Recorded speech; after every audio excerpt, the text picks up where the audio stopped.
అధ్యక్ష,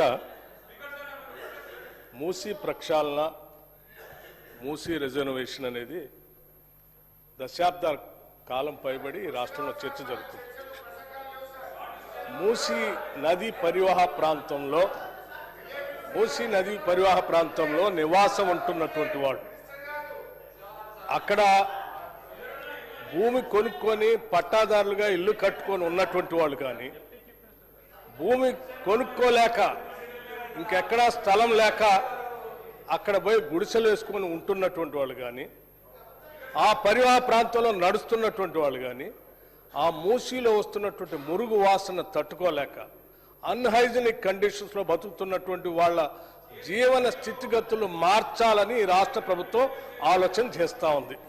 నేను వారిని సూటిగా అడుగుతా ఉన్నాను, మూసీ ప్రక్షాళన చేయటానికి మీరు వ్యతిరేకిస్తున్నారా?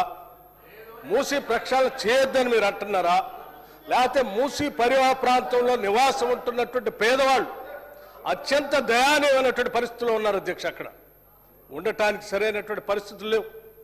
మురుగు వాసన, ఈగలు, దోమలు, అనేక రకాలైనటువంటి జబ్బులతో బాధపడుతున్నటువంటి వాళ్ళ జీవన స్థితిగతులు మార్చాలని రాష్ట్ర ప్రభుత్వం ఒక బాధ్యతతో, ఒక సామాజిక బాధ్యత ఈ నిర్ణయం తీసుకొని ముందుకు పోతుంది.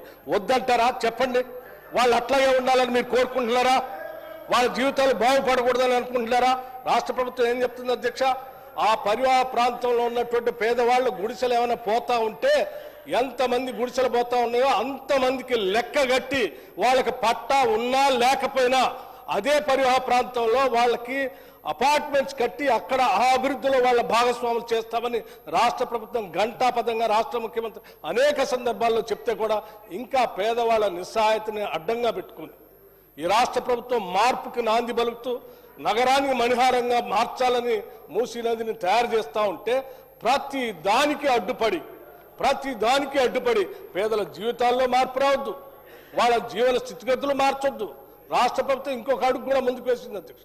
కేవలం వాళ్ళకి శుభ్రం చేసి ఇల్లు ఇవ్వటం కాదు, అక్కడ నివాసం ఉంటున్నటువంటి పేదవాళ్ళ కుటుంబాల్లో ఉన్నటువంటి మహిళలందరికీ వడ్డీ లేని రుణాలు ఇచ్చి వాళ్ళు వ్యాపారస్తులుగా మార్చాలని ఆలోచన చేస్తారు. అక్కడ నివాసం ఉంటున్నటువంటి పేదవాళ్ళ కుటుంబాల్లో ఉన్నటువంటి పిల్లలందరికీ young India integrated residential school అని చెప్పి ఇంటర్నేషనల్ స్టాండర్డ్స్ లో వాళ్ళ పిల్లలు చదువుకోవడానికి కావాల్సినటువంటి పాఠశాలలు పెట్టి నిర్మాణం చేసి ముందు మొత్తం. అది ఇవేమొద్దు, వాళ్ళు అట్లాగే ఉండాలి, అదే మురికి కుప్పలో ఉండాలి, అదే వాళ్ళ అనారోగ్యంలో బతకాలి. ఈ హైదరాబాద్కి మంచి నీళ్లతో ప్రవాహం ఉండేటువంటి మూసీ నది రావద్దనేది వీళ్ళ కోరిక అధ్యక్ష. వీళ్ళు ఏ రకంగా అయితే పేదవాళ్ళలానే ఉండాలి, మురికి కుప్పలోనే ఉండాలి, వాళ్ళ జీవన స్థితిగతులు మెరుగుపడొద్దని కోరుకోవాలి. ఇవన్నీ కోరుకునేటువంటి వాళ్ళు మీరు ఈ రకంగా మూసీ ప్రక్షాళన అడ్డుపడతా ఉన్నారు. ఇది కరెక్ట్ కాదు అధ్యక్ష. ఇది ఒక మహాయజ్ఞం. ఈ యజ్ఞం చేసేటప్పుడు మనం ఇచ్చినటువంటి ప్రదేశంలో చాలా స్పష్టంగా చెప్పారు. వీళ్ళు ఏమడిగారు అధ్యక్ష? మూసీ నదిలోకి వచ్చే నాళాలని శుద్ధి చేసి పంపిస్తారా లేదా మళ్ళీ మురికి కోపం వస్తారంటే చాలా స్పష్టంగా ఆ రోజు ప్రజెంటేషన్లో చెప్పారు. మూసీ నదిలోకి వచ్చే ప్రతి నాళాకి ఎస్టీపీలు పెట్టి వాటన్నిటిని శుద్ధి చేసిన తర్వాతనే ఆ నీళ్లను మూసీ నదిలో వదులుతామని చెప్పి ప్రజెంటేషన్లో చాలా స్పష్టంగా ఆ రోజు వివరించడం జరిగింది. దాని గురించి కూడా పక్కదోవ పట్టిస్తాం అధ్యక్ష.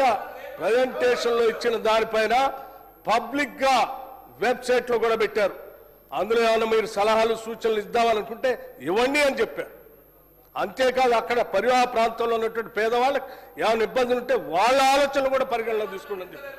వాళ్ళు ఇంతకంటే బెటర్ మెరుగైనటువంటి ఇంకేమైనా సలహాలు సూచనలు చేస్తామంటే వాటిని కూడా ఇంక్లూడ్ చేసుకొని వాటన్నిటిని అమలుపరచడం కోసమే రాష్ట్ర ప్రభుత్వం ఉంది తప్ప మీలాగా కేవలం ప్రచార ఆర్భాటం కోసం మొదలుపెట్టి ఏదో తూతూ మంత్రంగా చేసి వదిలేసేటువంటి ప్రక్రియలో ఈ ప్రభుత్వం లేదు అధ్యక్ష. చాలా స్పష్టంగా ఉస్మాన్ సాగర్ నుంచి గండిపేట దగ్గర నుంచి మొదలయ్యేటువంటి ఈ మూసీని మొదటి దశలో బాపు సరోవర్ వరకు పూజ్య మహాత్మా గాంధీ అస్థికలు ఎక్కడైతే ఆ సంగమంలో కలిపారో పాపం ఆయన అక్కడే ఉన్నాడు అధ్యక్ష. సత్యమేవ జయతే. ఆయన అందరూ కోరుకునేది ఎప్పుడు కూడా ఒకటే, మనం తీసుకునే ప్రతి నిర్ణయంలో అత్యంత పేదవాడు కన్నీళ్లు మనం తూడుస్తున్నామా లేదనేటువంటి ఆలోచన చేయండి అని చెప్పాడు. అందుకే ఈరోజు మూసీ ప్రక్షాళన జరిగేటువంటి కార్యక్రమంలో భాగంగా బాపూజీ ఘాట్ని అక్కడ గాంధీ సరోవర్గా పేరు మార్చడం కాదు, ఆయన ఆలోచన చేసినట్టుగా అత్యంత పేదవాడు కన్నీళ్లు తూడుస్తూ వాళ్ళకి ఆ శుభ్రం చేసినటువంటి హైజీనిక్ కండిషన్స్లో అభివృద్ధి చేస్తున్నటువంటి మూసీ పరివాహ ప్రాంతంలో వాళ్ళ భాగస్వాములు చేసేటువంటి ప్రక్రియ ఈరోజు రాష్ట్ర ప్రభుత్వం చేస్తూ ఉంది. దీన్ని అభినందించవలసిందిగా నేను వారిని కోరుతా ఉన్నాను.